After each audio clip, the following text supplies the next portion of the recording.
have my content. Let's see how we go. Time I can go there and have my content. Let's see how we go. The Lizzie Bennet Diaries is a modern adaptation of Jane Austen's Pride and Prejudice, told through YouTube and dozens of different social network sites. But unlike every other show with a Twitter account, the Lizzie Bennet Diaries uses social media to create a vast, connected world with characters that engage the audience on an almost daily basis. Lizzie is a 24-year-old grad student with a mountain of student loans and a mother who only cares about one thing, marrying her off, along with her sisters, Jane, the sweet one, and Lydia, the wild one. Lizzie keeps a vlog with the help of her best friend, Charlotte. Seriously? And then the other characters from Pride and Prejudice begin showing up. Mr. Bingley is now a handsome young medical student, and his friend, the insufferable Mr. Darcy. Darcy, bot malfunction. Darcy? Genuine? Darcy didn't appear on camera for the first 60 episodes, but when he finally did, the audience went bananas. Well, this should be good. You're filming. If you've got something to say to me, you say it here and now. Lydia starts her own vlog with her cousin Mary and her cat, Kitty. A handsome swimmer named Wickham comes to town and is nothing but trouble. Lizzie follows a school assignment to a company called Pemberley Digital, which just happens to be owned by Darcy, where Darcy's sister Gigi and his friend Fitz keep throwing them together. And their feelings start to change.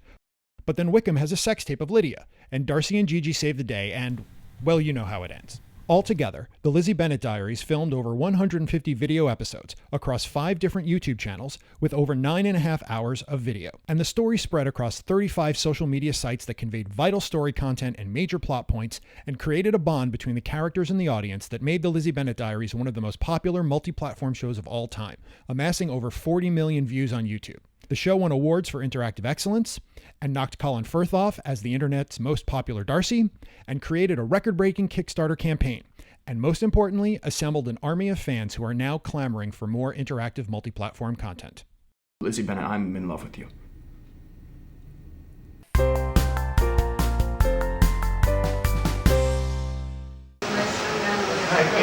Alright, so what you just saw was a 2-minute reel of the Lizzie Bennet Diaries. I'm going to just do a quick intro about it again.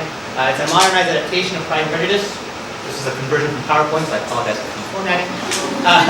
Which I don't know why the word text is there, but that's okay. It's a modernized adaptation of Pride and Prejudice for the connected generation. And what you're about to see, this is a roughly 15-minute presentation.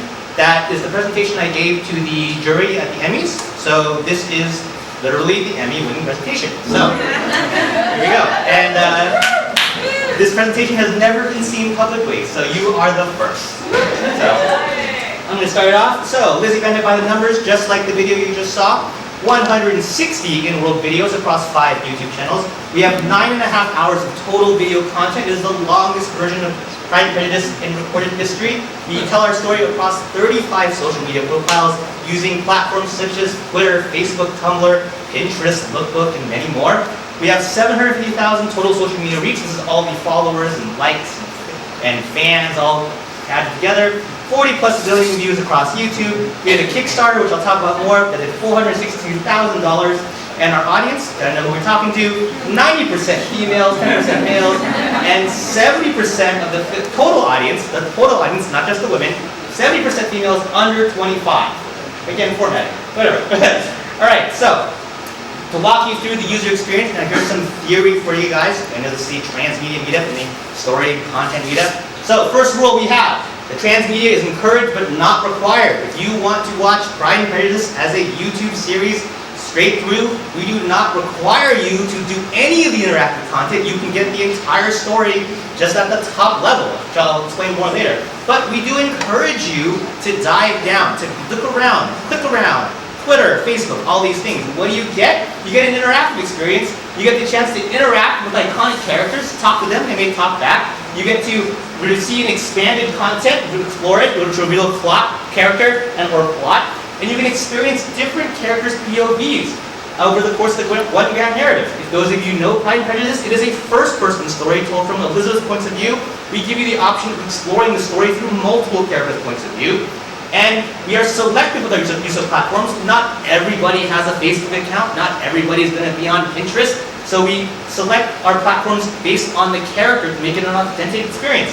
All of this serves to enrich and immerse, and we're going to talk about that in a second. And just to clarify again, if you don't want to dive down, you can just play this playlist on YouTube.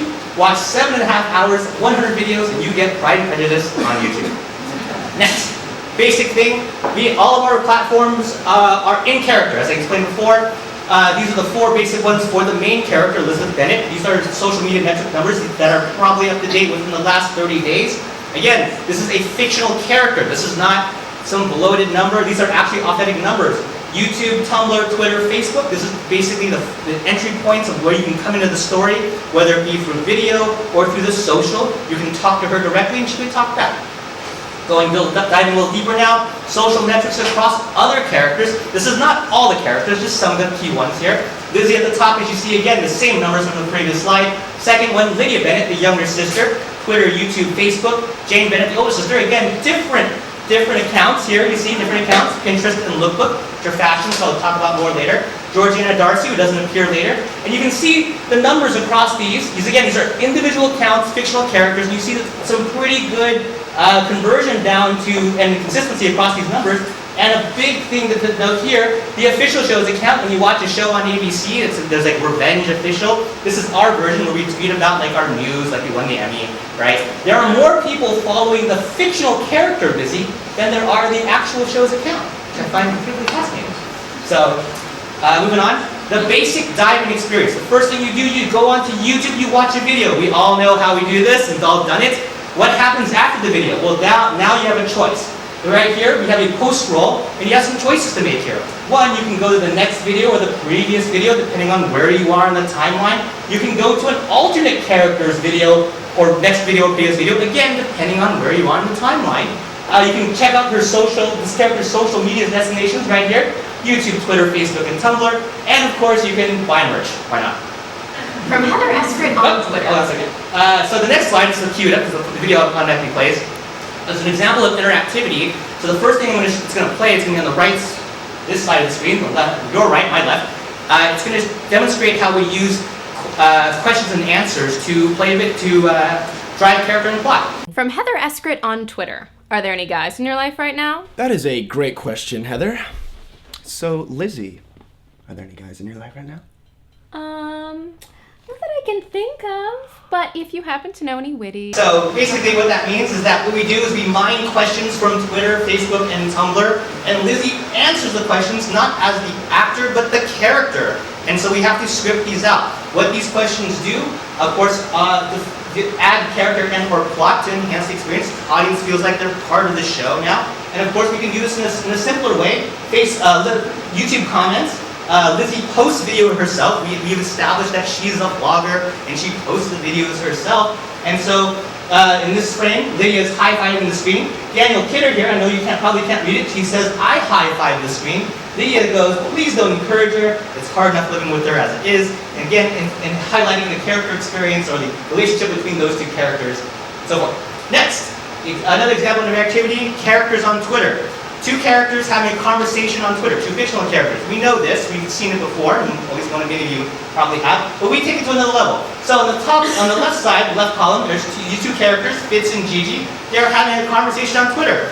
This fan, the top middle here, Lizzie Marquezi, calls us out. She goes, I need proof that you two are together in order to do this. So we have this card in our back pocket, the picture of the two actors together at this courtyard, ready for this question. And sure enough, both characters bring her into the conversation through Twitter and bring her into the experience. And you can see our engagement here. Again, fictional characters.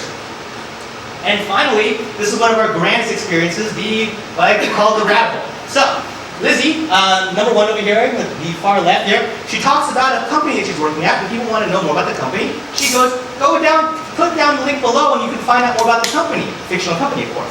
Well, here's our bit.ly tracking this link, 33,544 clicks. Where does it go? This website here, it's a fictional website of a fictional company, it's a real website, of a fictional company, and on this website there's a call to action. Collins & Collins seeks on-camera talent. This video is playable, of course, and it's a how-to video, how to troubleshoot your light switch. Very dry. And sure enough, we have fans submitting application videos over here on the right column to submit for this position to be a host of these how-to videos. And what do? We hire one of them and put her in one of these videos.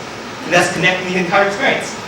Now I'm going to move on to the expanded universe, where I talk about to expand the character experience, where you can do some exploring here.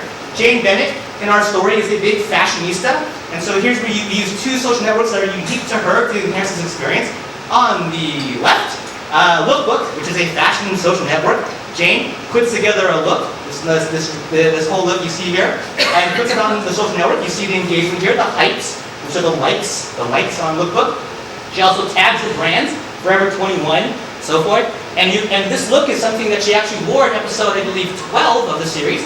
And then on the right, her Pinterest. We all know Pinterest. She posts looks of herself, of course. You see in the corners here, but she also pins things that she enjoys and likes herself. And you can see in Pinterest there's some engagement here where fans are talking to her and wanting to know more about the things she's pinning. And then finally, on the example, not finally, another example of the expanded universe.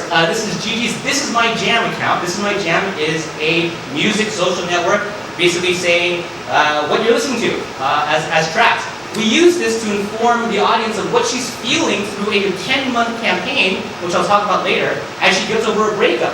These tracks are songs that a young, could be female, would be listening to as she recovers from a very big heartbreak. And finally, the cats. Everybody loves cats, the internet loves cats, so we put a cat in here too. So, Kitty Bennett in the story is one of the sisters of Lizzie and Lydia and Jane. But we have too many sisters in our story. Why are there 5 girls in this world? So we're going to make Kitty Bennett a literal cat. So, Lydia calls out the Twitter account on the video. She then, on her own videos, in the spin-off, she films the cat in the video. And of course, we make the cat on Twitter. There it is. 14,971 followers, and all this account does is tweet pictures of itself. These cats here, now just to clarify, this is a fictional cat, it's not even a real cat. Obviously, there's a cat playing this character, but the cat's name is not Kitty, it is a fake cat with 15,000 Twitter followers. I know, crazy.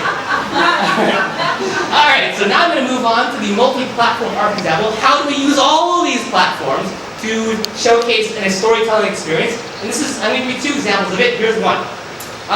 Episode 4, far left here, April 19th. This is a Thursday. Lizzie and Lydia, there you see in the screenshot, they talk about an upcoming wedding that's going to happen. On Saturday, April 21st, you see a Twitter conversation happening between Caroline and Darcy, who are at this wedding, tweeting about how terrible of a time they're having with this wedding, and how their companion, Mr. Bingley, is falling for, or keeps dancing with this one girl. What happens? The next day on Twitter, Mr. Bingley and Jane, the girl he was dancing with, follow each other on Twitter. Big event in modern dating world, I would suppose. Then on Monday's video, April 23rd, Lizzie now brings Jane into the video and talks about the wedding that's happened over the last couple of days. April 26th, Jane posts on her lookbook what she was wearing at this wedding. Very trendy look here. And the same day, Bingley and Caroline talk about the post that just happened. One full thread over 1 week. Again, second example of the multi-platform arc told through all these social media platforms. January 19th, Q&A episode. This is a Saturday, I believe. Gigi and Lizzie talk about having lunch and then suggest taking a tour of San Francisco. The show was set in Los Angeles, so this is foreign to them, our great city here today. But Gigi lives in San Francisco, and she wants to take Lizzie on a tour of San Francisco and set her up with her brother. Lizzie doesn't know this, but she does. We verify the lunch. 2 actors in the same outfits having lunch at a cafe, tweeting. This is from Gigi's Twitter account. The next Monday, Lizzie and Gigi bond more, and they just become closer friends. On Thursday's video, Gigi opens up about her past, but she verifies with Lizzie that we're going to go on a tour, me, you, and Darcy, set up, on a tour of San Francisco that weekend. And what happens? That Saturday, January 26th, a series of photos from San Francisco. This is actually here. We actually shot this here, and as you can tell, you're all from the city. You know that actually is Bay and Hyde, and with the cable car line and so forth. So we actually verified this with a series of, you don't see all the photos here, but there's actually, I think, 10 of these around Fisherman's Wharf and out, all over the place to verify that she has been touring San Francisco with this group.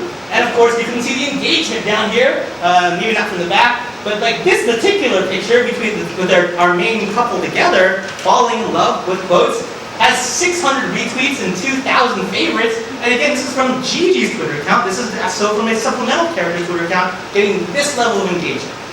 And so now we're going to talk about some theory here. This is parallel storytelling. This is something that I think is one of the primary slides of this presentation. Again, as I said before, if you want to see Pride and Prejudice on YouTube, you follow this top line, 12-month story. Lizzie Bennet's videos, you get Pride and Prejudice on YouTube. But if you want to dive down, you get an enhanced experience, you get to see different points of view. So, Lydia follows the same timeline, of course, and the first 4 months of the story, 1 through 4, Lizzie and Lydia are together. They're physically living in the same place. There's no reason to split them off. But on month 4, they split physically. They're just different. They're living in different places. So I said, what is Lydia doing during this month? I'm going to show it to you. I'm going to put her on her own YouTube channel so you see what's happening during the same month when Lizzie is somewhere else and Lydia is somewhere else. You can see it. They come back together, split off again, come back together, split off again, come back together. So, in this example, you can basically follow the entire 12-month story from Lydia's point of view, something that's never been done before in any adaptation. And in the third level here, Georgiana Darcy doesn't appear in the videos until month 10, right here, all right? And so what do we have? We have 10 months of Twitter content to backdate her story. So if you want to go and see what she was doing for the first 10 months of the story, you may not get video, but you get tweets. You get to see what she's feeling for 10 months before she finally appears. And of course, we spin her off afterward. What does this mean? As an audience member, you have many, many choices. Again, you may just watch that top line and never see the other two. That's okay. But you can go all the way down the top line, come back to Lydia, come all the way down, come back to Gigi, come all the way down.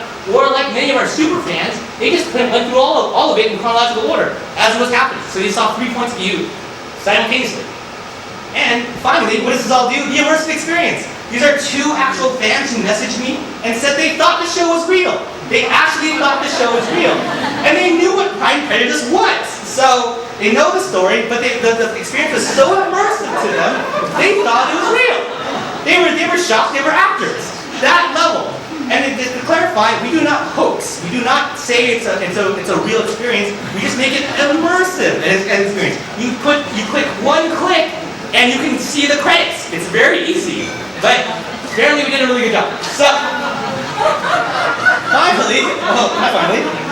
the business. It's a business. We will, show business, tech, and everything. That that's the monetization.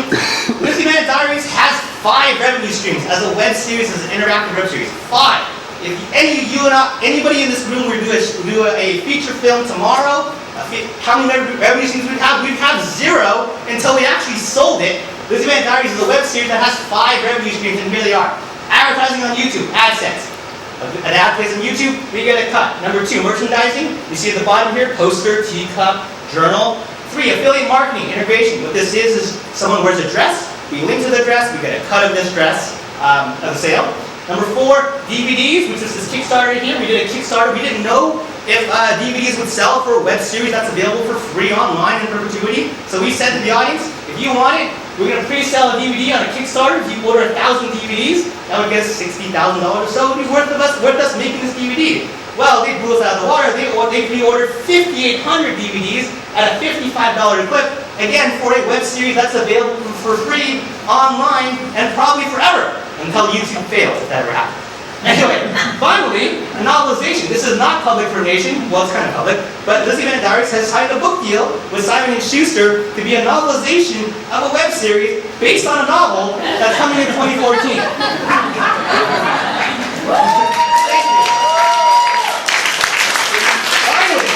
Finally, this is the last slide.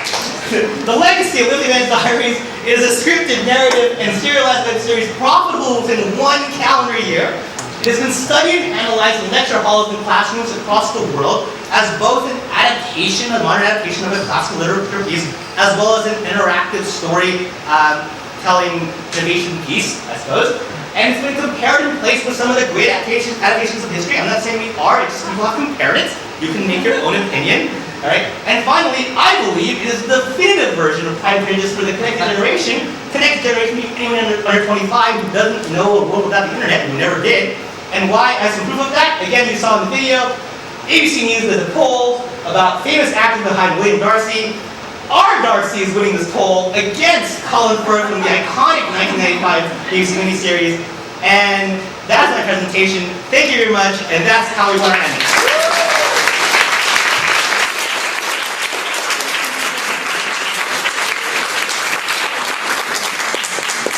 I don't know where to go.